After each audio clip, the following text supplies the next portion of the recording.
You know, the church in the book of Acts in your Bible is a lot different today than it was 2,000 years ago, and the apostles and Peter, James, and John, and Peter, I said that twice, but Paul, it was different. If you think about this for a minute, why was it so different? Because back in those days, they had signs and wonders and many miracles and people being saved all the time. And it's a lot different today, folks. The church seems to me, from what I've observed in my 50-some years, very complacent today, very laid back, not even going after and pursuing the lost. Is it because maybe they're not following after God? Think about that. America in itself, that hardly ever has a miracle happen in a church service. Is it because it's the Sunday morning and that's it? You don't ever hear of churches really doing anything throughout the week, Monday through Friday.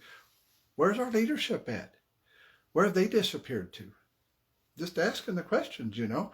Because when you go back and you read the Bible, these guys had miracles, signs, and wonders happening. They were invested into the Word. They were teaching daily. But today's church, it's so watered down. It really is. Most of them are afraid to preach the whole truth. They're in and out like a Whataburger in 30 minutes, you know. I'm just sharing some thoughts I'm thinking about in my head today. Is it because our modern church really is just a little business anymore? Not a ministry like it was supposed to be? I want you to think about that. Or is it because they're afraid to be persecuted? Yeah, the church back then wasn't. And all those miracle signs and wonders were happening. They were rocking the nation. Or does it even go deeper than that? Because are you afraid to talk to your friends about Jesus? Afraid you might offend them?